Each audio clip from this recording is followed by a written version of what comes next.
أعوذ بالله السميع العليم من الشيطان الرجيم بسم الله الرحمن الرحيم السلام عليكم ورحمة الله وبركاته الحمد لله والصلاة والسلام على رسول الله وعلى آله وصحبه ومن والاه اللهم ربنا ظلمنا أنفسنا وإن لم تغفر لنا وترحمنا لنكونن من الخاسرين اللهم نور قلوبنا بنور هدايتك كما نورت الأرض بنور شمسك أبدا أبدا اللهم آمين اللهم آمين. Muslimin muslimat sidang jemaah dan juga para pendengar yang dirahmati oleh Allah Subhanahu wa taala, alhamdulillah, pertamanya kita bersyukur kepada Allah. Syukur yang mana kita telah dipilih oleh Allah di kalangan hamba-Nya yang ramai di muka bumi ini untuk mengenal Allah, beriman kepada Allah Subhanahu wa taala, yakin kepada Allah, dan Islam sebagai agama kita. Alhamdulillah, itu nikmat yang paling besar, nikmat yang paling hebat yang akan kita bawa bertemu Allah Subhanahu wa taala di hari akhirat nanti. Akhirat yang mana ketika itu tak ada guna dah kedudukan kita, anak-anak kita, kehebatan dunia ni yang dipandang oleh manusia, yang diikat dengan ikatan dunia, tidak dipandang oleh Allah Subhanahu wa taala, melainkan orang-orang yang hatinya sejahtera, yang beriman, yang bertakwa kepada Allah Subhanahu wa taala. InsyaAllah pada malam ini kita akan teruskan kitab Mastikah hadis kita, iaitulah bab beriman kepada adanya malaikat. Saya akan sambung apa yang dibaca oleh Ustaz Munawar sebelum ini, iaitulah hadis yang ke-19 dalam bab ini, muka surat 223 ya. Baik. Jadi kita dah bincang sebelum ini bahawa Allah Subhanahu wa taala apabila dia utuskan Rasul sallallahu alaihi wasallam, rasul-rasul, kita dah bincang itu. Ya. Diutuskan bersama rasul itu Al-Quran ataupun kitab-kitab bagi umat terdahulu, nabi-nabi terdahulu. Maka di sana juga ialah adanya para malaikat yang kita baca sebelum ini, yang dicipta oleh Allah Subhanahu wa taala min nur, daripada cahaya. Baik. Jadi kalangan malaikat ini antara tugasan-tugasan mereka ni banyak, ya. Kita dah bincang sebelum ini, muka surat sebelum itu. Malam ni kita sambung muka surat yang selepasnya, iaitulah 221, iaitulah dalam bab ataupun tajuk yang berkaitan ada yang ditugaskan, yakni malaikat ini ada yang ditugaskan mengenai kejadian manusia dalam kandungan rahim ibunya. An Anas radhiyallahu anhu 'an Nabi sallallahu alaihi wasallam qala inna Allaha wakalla birrahimi malakan yaqulu ay rabbi nutfatan ay rabbi alaqatan ay rabbi mudghatan فإذا أراد الله أن يقضي خلقها قال أي ربي شقي أو سعيد وذكر أو أنثى فما الرزق فما الأجل فيكتب كذلك في بطن أمه رواه البخاري ومسلم وأحمد. Daripada Anas radhiyallahu anhu, daripada Nabi sallallahu alaihi wasallam, sabda baginda, sesungguhnya Allah telah menugaskan satu malaikat berhubung dengan peringkat-peringkat kejadian anak dalam kandungan rahim ibunya dan keadaan-keadaan yang akan dilalui dan didapatinya. Apabila air benih itu jatuh ke dalam rahim, malaikat bertanya, "Ya Tuhanku, air benih ini akan disempurnakan kejadiannya atau tidak? Ya Tuhanku, darah seketul ini akan disempurnakan kejadiannya atau tidak? Ya Tuhanku, daging segumpal ini akan disempurnakan kejadiannya atau tidak? Maka apabila Allah hendak sempurnakan kejadiannya seseorang anak, malaikat bertanya lagi, ya Tuhanku, adakah ia seorang yang bernasib celaka atau yang bernasib bahagia? Lelakikah ia atau perempuan? Bagaimana pula keadaan rizkinya dan ajalnya? Setelah malaikat mendapat jawapannya, maka ia menulis sebagaimana yang telah diperintahkan sedang anak itu dalam perut ibunya. Rawal Bukhari, Muslim dan Ahmad.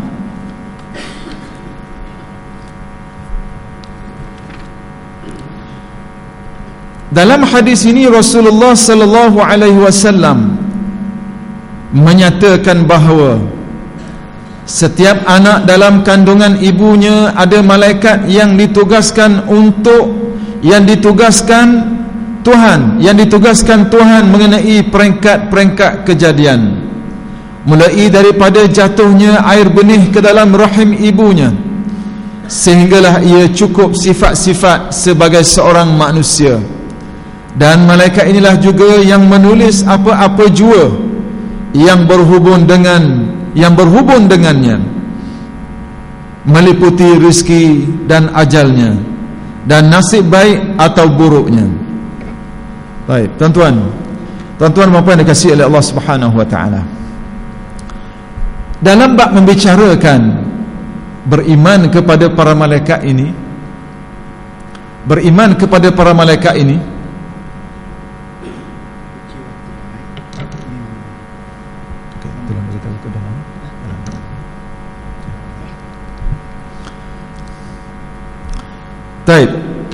dalam bab beriman kepada Allah Subhanahu wa taala, kalau kita perhati,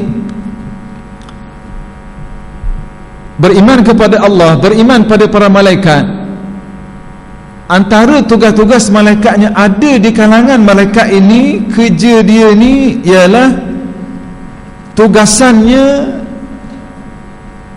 dalam proses tanggungjawab yang dilaksanakan. Tugasnya adalah proses kejadian manusia.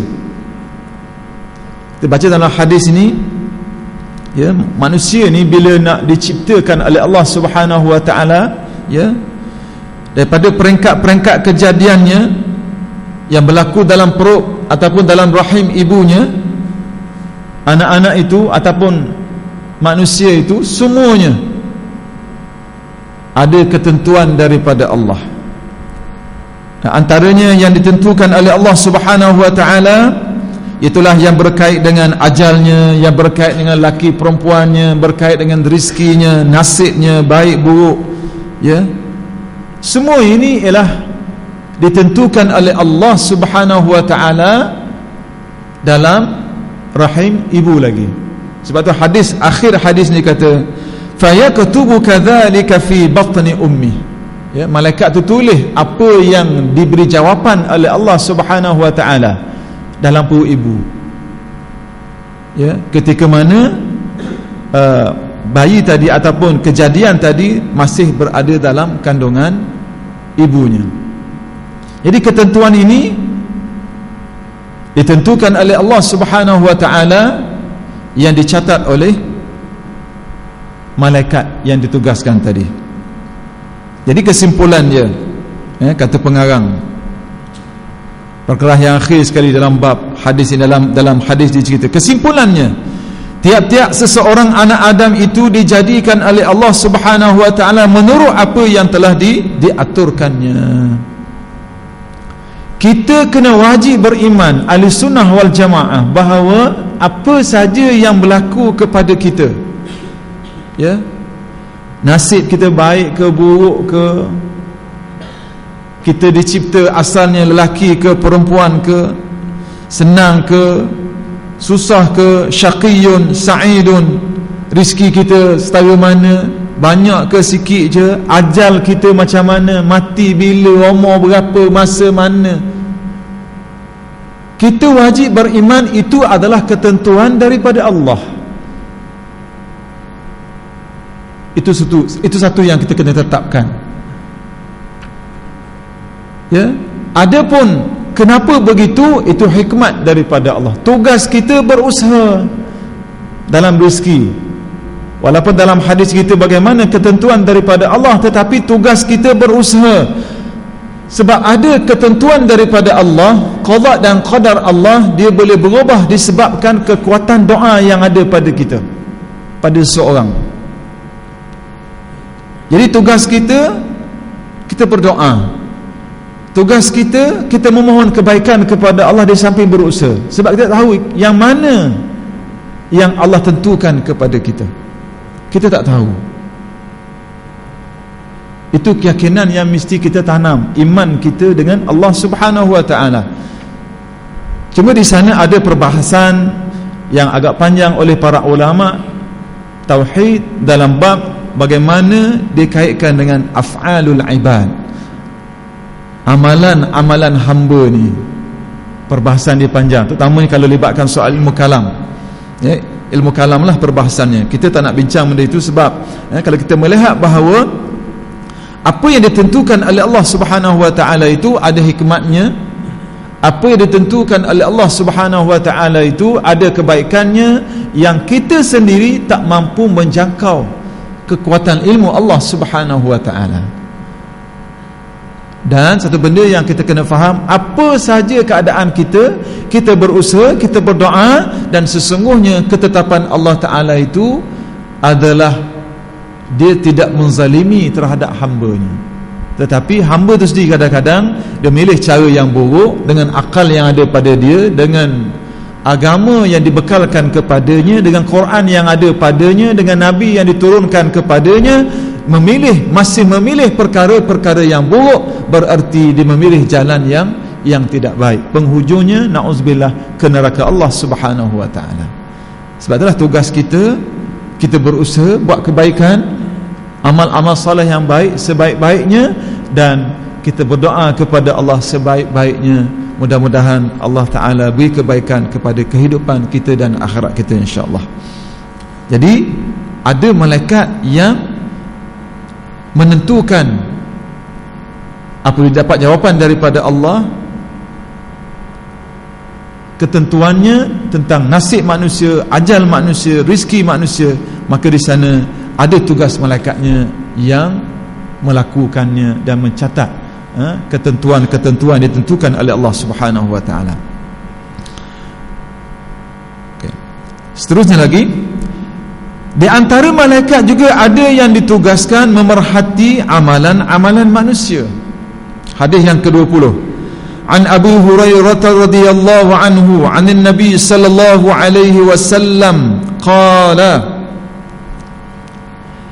yata'aqabuna fikum malaikatun bil-laili wal malaikatum bin-nahari yajtami'una fi salatil fajri wa salatil 'asri thumma ya'ruju alladhi nabatu fikum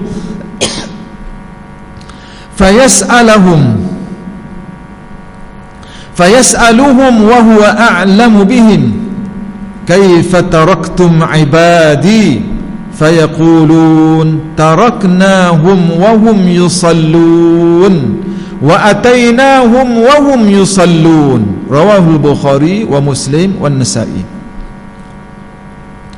Daripada Abu Hurairah radhiyallahu anhu, daripada Nabi sallallahu alaihi wasallam, sabdanya, malaikat turun naik dalam kalangan kamu silih berganti, malam dan siang.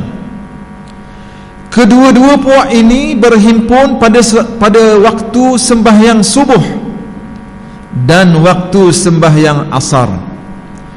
Setelah itu puak yang bermalam dalam kalangan kamu naik, lalu ditanya oleh Allah Ta'ala sedang ia mengetahui hal mereka, bagaimana keadaan hamba-hambaku semasa kamu tinggalkan? Malaikat menjawab, kami tinggalkan mereka sedang mereka mengerjakan sembahyang, dan kami datang kepada mereka sedang mereka mengerjakan sembahyang. Tuan-tuan, puan-puan dikasihi oleh Allah Subhanahu wa taala, hadis ni dia cerita kepada kita antara tugas malaikat yang ditentukan oleh Allah Subhanahu wa taala, khidmat dia kepada Tuhannya, iaitulah dia tulis amalan manusia, perhati manusia buat apa, dan dia catat. Dan dia ada 2 shift setiap hari, dan masa 24 jam tu dia bertukar. Ada shift dia, ada giliran, ya. Dan disebut dalam hadis ini, yajtami'una fi salatil fajri wa fi salatil asri, kata Rasulullah SAW. Mereka jumpa masa mana, bertemu, berselisih masa mana dia ketika masing-masing laksanakan tugas catat. Dia tulis apa yang dilakukan oleh manusia, iaitulah dalam 2 waktu. Yang pertama waktu subuh, kata Rasulullah. Yang kedua waktu asar. Kedua-dua ni bertemu masa tu, nak bagi tugas. Makna tak ada masa ruang yang kosong yang boleh kata apa, manusia tu buat sesuatu, tak ada dalam catatan malaikat. Ya. Apa kata pengarang lagi? Dalam hadis ini Rasulullah sallallahu alaihi wasallam menyatakan bahawa bagi tiap-tiap seseorang ada malaikat yang ditugaskan memerhati amal-amalnya. Amal yang dikerjakan pada siang hari, ada malaikat yang memperhatinya. Demikian pula amal-amal yang dikerjakan pada malam hari. Kedua-dua puak malaikat ini turun naik silih berganti, dan mereka akan bertemu di antara satu dengan yang lain pada waktu subuh dan pada waktu sembahyang asar. Maka berbahagialah orang-orang yang mengerjakan 2 sembahyang itu pada awal waktunya, kerana dapat disaksikan bersama oleh malaikat malam dan malaikat siang yang tersebut. Tuan-tuan, puan-puan yang dikasihi oleh Allah Subhanahu wa taala, dalam hadis ni Rasulullah bagi tahu jelas kepada kita bahawa kita setiap saat dicatat amal apa yang kita buat. Tak ada ruang ditinggalkan oleh malaikat. Yang ambil shift siang hari, nak masuk hak siang ni, hak turun waktu subuh. Sampai asar, hak asar ambil pula habis subuh esok. Maknanya tak ada ruang kita boleh lari. Maka kata Rasulullah sallallahu alaihi wasallam, ya, dia kata apa? Dan ketika itulah bila malaikat naik bawa amal yang dilakukan oleh manusia, termasuk tuan-tuan, termasuk saya, Allah Ta'ala akan tanya kepada malaikat ni, bagaimana hamba-Ku masa mu tinggal dia, masa mu tinggalkan dia, masa mu lari daripada dia tu, macam mana keadaan dia? Padahal dalam hadis kata Allah Ta'ala tahu dah, nak cerita bagaimana, nak takkid, menguatkan kepada kita bahawa amal kita, keadaan itu dilihat dan dicatat oleh Allah Subhanahu wa taala. Allahu a'lam, itu yang digambarkan dalam hadis ini. Allah Ta'ala tanya malaikat, mu masa tinggal hamba-Ku dia duduk mana? Lagu mana keadaan dia? Kata malaikat, dia duduk sembahyang subuh. Itu kalau hak malam naik. Kalau hak siang naik, lagu mana? Dia duduk sembahyang asar. Maka beruntunglah orang yang setiap kali waktu sembahyang subuh dia sembahyang awal, setiap kali waktu sapa sembahyang asar dia sembahyang awal. Maknanya dia dipersaksikan, dia dilihat dan menjadi saksi di hadapan Allah Subhanahu wa taala bahawa diri dia namanya bahawa orang yang sentiasa sembahyang menghadap Allah Subhanahu wa taala. Saya ingatkan diri saya kepada tuan-tuan sidang pendengar, rugilah orang yang tak jaga waktu sembahyangnya, terutamanya sembahyang subuh dan sembahyang asar di awal waktunya. Sebab nama kita tidak akan dipersaksikan oleh para malaikat. Diri kita tidak akan dipersaksikan di hadapan Allah Subhanahu wa taala oleh para malaikat. Kita berusahalah jaga solat kita di awal waktu, sebab semua ini ada kelebihannya. Apabila Rasulullah SAW cerita hadis ini, apabila disampaikan hadis ini kepada kita, bahawa 2 waktu sembahyang ini itulah waktu perantaraan sempadan antara siang dan malam, tugasan yang akan dicatat oleh para malaikat. Jadi kita sembahyang ni jangan orang kata apa, buat mudah. Kecuali kita dalam keadaan uzur, kecuali kita dalam musafir, itu soal lain. Orang yang menjaga sembahyangnya, ya, Allah Ta'ala akan jaga diri dia. Orang yang permudahkan solat, Allah Ta'ala akan permudahkan keadaannya. Sebab tu kita nak perhati seseorang itu disiplin ke tidak dia dengan Allah, disiplin ke tidak dia dengan agamanya, dia ni comel ke tidak akhlaknya dengan Allah Subhanahu wa taala, dengan manusia, bahkan orang yang berada sekelilingnya.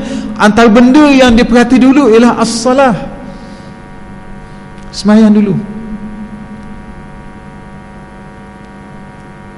Dalam satu hadis Nabi sallallahu alaihi wasallam, saya pernah baca hadis ni sebelum ni, apa kata Rasulullah sallallahu alaihi wasallam?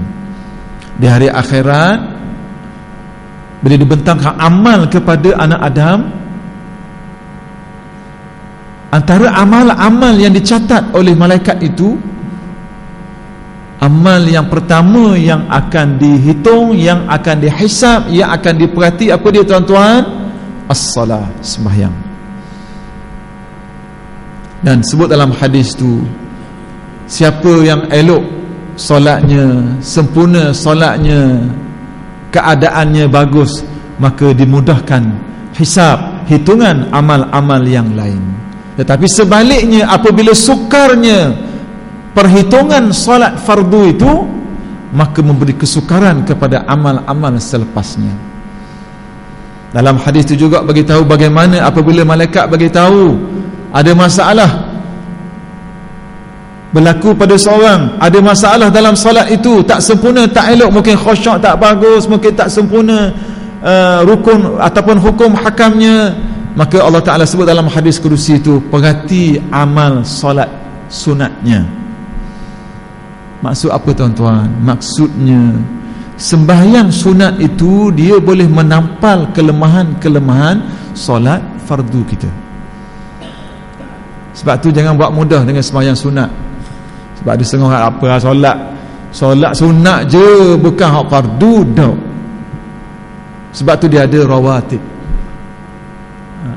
Ya, jadikan amalan kita sunat-sunat rawatib, sunat-sunat duha, sunat malam, sembahyang malam. Ini boleh, semua benda-benda yang boleh menyempurnakan, memperelokkan solat-solat fardu yang kita buat.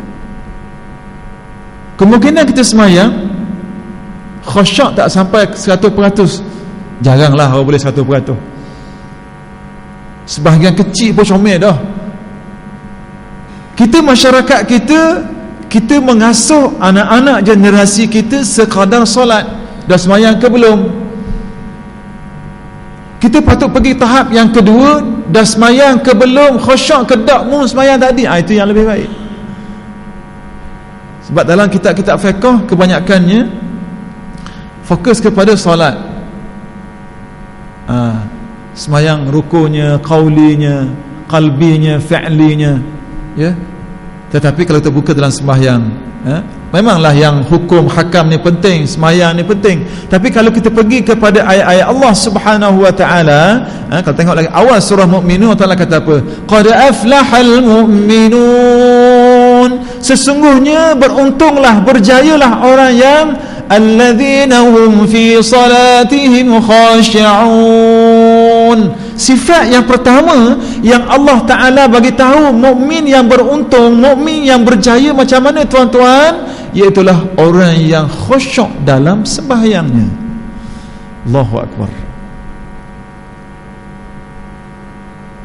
Malaikat mencatat kita sembahyang. Nilaian daripada Allah khusyuk ke tidak?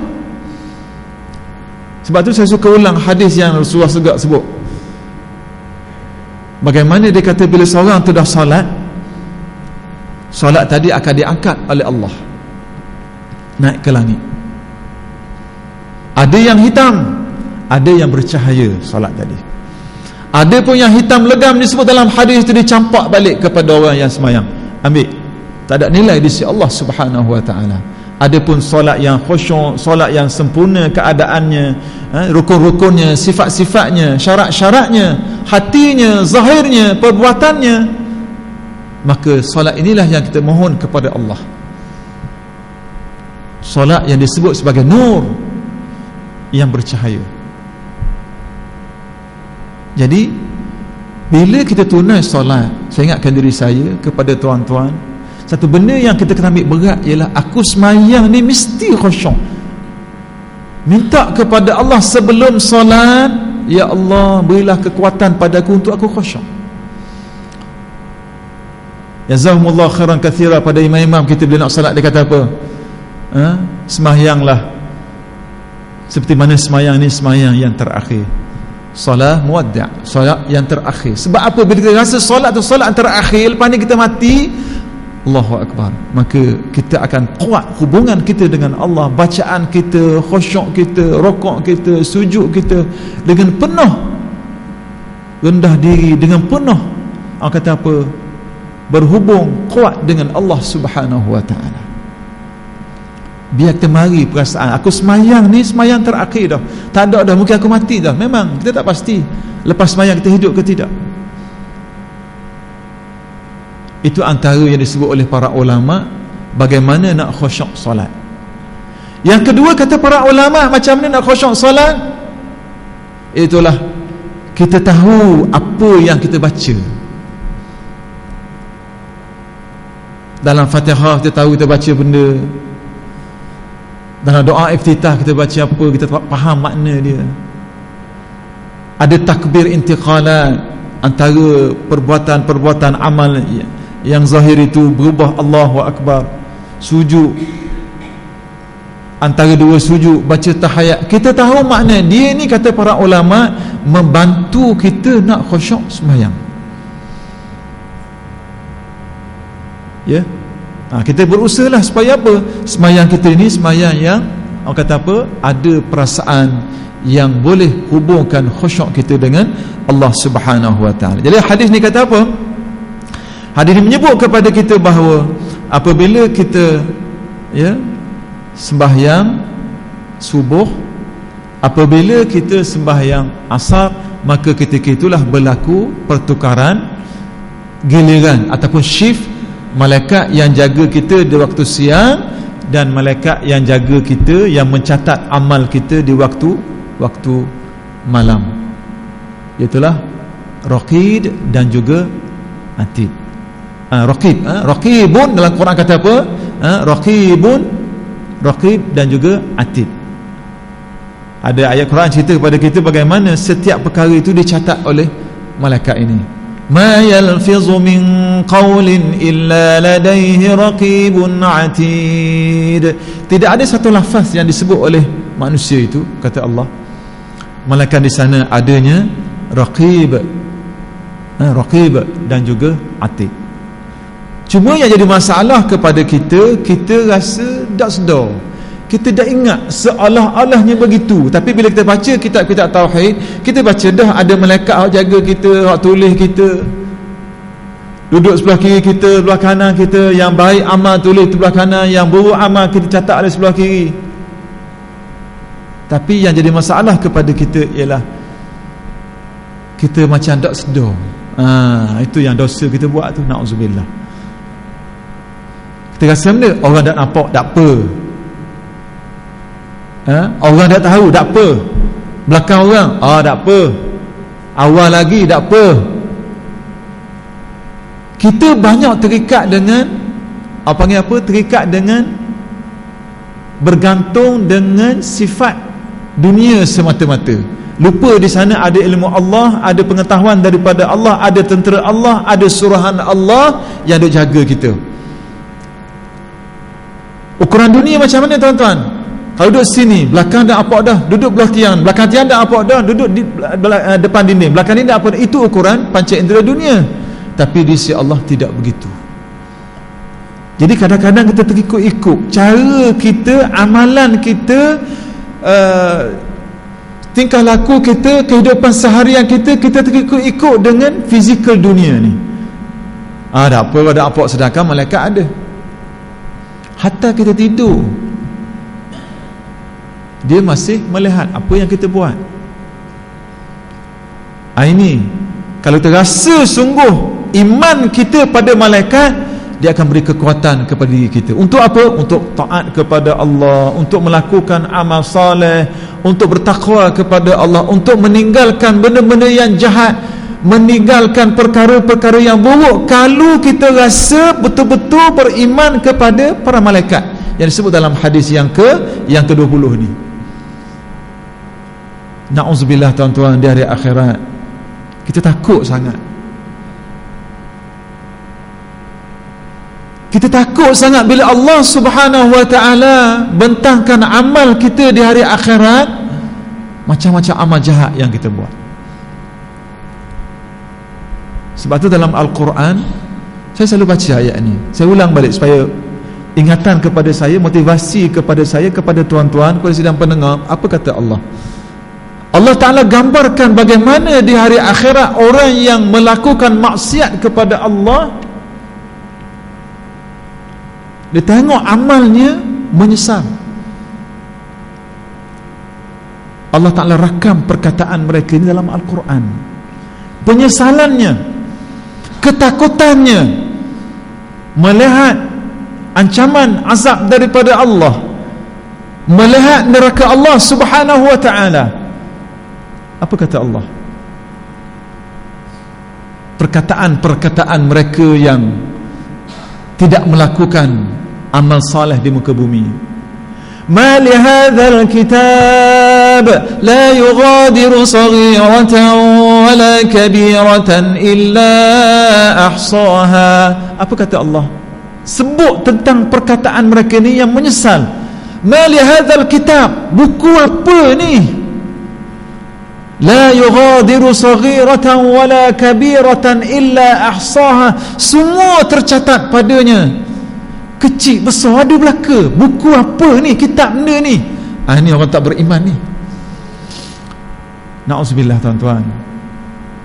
Kita memohon doa kepada Allah. Saya ingatkan diri saya, kepada tuan-tuan, biar kita rasa bahawa amal kita ni diperhati dan dicatat oleh malaikat, supaya di hari akhirat nanti tak termasuk di kalangan orang yang menyesal yang disebut oleh Allah Ta'ala, ayat yang saya baca tadi. Supaya di akhirat nanti kita berada di kalangan orang-orang yang berbahagia dengan amal kebaikan yang dibuat dekat dunia ini. Sebab tu Nabi kata, ad-dunya mazra'atul akhirah. Dunia ini kebun bagi orang-orang yang nak buat baik, kebun kepada hari akhirat. Ambil peluang supaya apa? Supaya kita dihitung, supaya kita dihisab dengan sebaik-baiknya oleh Allah Subhanahu wa ta'ala di hari akhirat. Baik. Okey, hadis yang pertama tadi kita baca, iaitulah yang berkaitan bagaimana, sebagai kesimpulannya, tak masuk syak dah ni. Sebagai kesimpulannya, bagaimana hadis yang pertama tadi cerita kepada kita bahawa ketentuan daripada awal semenjak azali lagi ciptaan kita, nak dihidupkan kita, nak berikan nyawa kepada kita, semua itu ada peringkat-peringkatnya, dan semua peringkat itu mendapat kebenaran dan keizinan daripada Allah. Bertemu benih mak ayah kita nak jadikan kita, izin daripada Allah. Jadi ke tak, laki ke puang, daripada darah kepada daripada benih air maninya menjadi segumpal darah, izin daripada Allah. Daripada mani, daripada air tadi jadi segumpal darah, izin daripada Allah Ta'ala. Daripada darah itu nak jadi daging, izin daripada Allah Subhanahu Wa Ta'ala. Ditentukan nasibnya, ditentukan ajalnya, ditentukan rezekinya, baik buruk dan sebagainya, semua dalam ilmu Allah dan ditentukan oleh Allah. Dah confirm macam tu, barulah malaikat tulis. Jadilah dia sebagai, dicampurkan nyawa dan lahir dari sebagai manusia. Ya, tugas kita bekerja, tugas kita berdoa, dan tak tahu nasib kita macam mana. Tanggungjawab kita berbaik sangka dengan Allah, husnuzan ma'allah. Kita berbaik sangka dengan Allah, kita mendapat kebaikan ataupun ketentuan yang baik. Doa dan buat, itu kekuatan yang diberikan kepada kita. Hadis yang kedua nak jelaskan kepada kita bahawa iaitulah kita ini setiap waktu didampingi oleh malaikat raqibun wa atid. Tak boleh lari. Sama ada dia orang biasa, sama ada dia rakyat, sama ada dia raja, sama ada dia pemimpin, semua dicatat. Tak ada seorang pun yang terlepas. Jadi sebab itulah kita kena yakin, kita kena percaya. Bukan sekadar itu, yang penting bagi kita bila kita baca kitab-kitab hadis ini, antaranya hadis ini, iaitulah yang penting bagi kita bagaimana kita nak bawa apa yang disampaikan Nabi itu dalam kehidupan kita. Bukan kita baca, kita dengar jadi satu ilmu lepas tu simpan. Tak. Ilmu yang baik itu tuan-tuan ialah bila kita baca, tahu peranan malaikat dan bagaimana pertukaran malaikat silih berganti siang dan malamnya, subuh dan asarnya. Yang kita nak daripada itu bagaimana dia melahirkan kita orang yang makin takwa kepada Allah. Kita merasakan bahawa kita ni makin dilihat oleh Allah. Biar dia tu hidup, perasaan Allah Ta'ala lihat apa yang kita buat, biar hidup, segar. Kalau sebelum ni kita tak rasa apa, kita rasa kadang-kadang ingat, biar lepas ni kita rasa semua hadis kita baca pada kita, hadis ke-20 ini, pastikan hadis ini, biar kita rasa, ya Allah, aku rasa, biar kita rasa perasaan malaikat bersama kita walaupun duduk seorang, di mana saja kita berada, tempat gelap, tempat cerah, depan orang, belakang orang, kita rasa bahawa kita akan dicatat, kita diperhati dan akan dihisap apa yang kita buat. Mudah-mudahan Allah Ta'ala beri kekuatan kepada saya, kepada tuan-tuan untuk mentatbikkan hadis ini, untuk cuba bawa hadis ini, laksanakan hadis ini dalam kehidupan kita. Mudah-mudahan iman kita pada para malaikat ini memberi dorongan kepada kita untuk kita mengawal nafsu kita, perasaan kita, dan kita cuba baiki amal-amal kita ke arah jalan yang diredai oleh Allah Subhanahu Wa Ta'ala. Hadis tu lagi ialah hadis yang ke-21 ni agak panjang tuan-tuan ya. Pasal kalau saya baca tak habis dengan waktu yang ada ni, terhad. InsyaAllah mudah-mudahan kita akan jumpa minggu depan, dan mudah-mudahan Allah Ta'ala jadikan kita orang-orang yang sentiasa mendapat kebaikan, dan doa daripada para malaikat yang sentiasa mendoakan kebaikan kepada orang-orang yang ikhlas, orang-orang yang taat kepada Allah Subhanahu wa taala. Wallahu alam. Aqulu qouli hadza wa astaghfirullahal azim li wa lakum. Wassalamu alaikum warahmatullahi wabarakatuh. Wallahu alam. Bismillahirrahmanirrahim. Alhamdulillahil alamin. Allahumma ja'al ladina istami'una qawfa tabi'una ahsana. Allahumma nawwir qulubana bi nur hidayati kama nawwartal arda bi nur syamsika min abada. Rabbana atina fid dunya hasanatan wa fil akhirati hasanatan wa qina adzabannar. Sallallahu alaihi wa sallam. Alhamdulillah. Wallahu alam.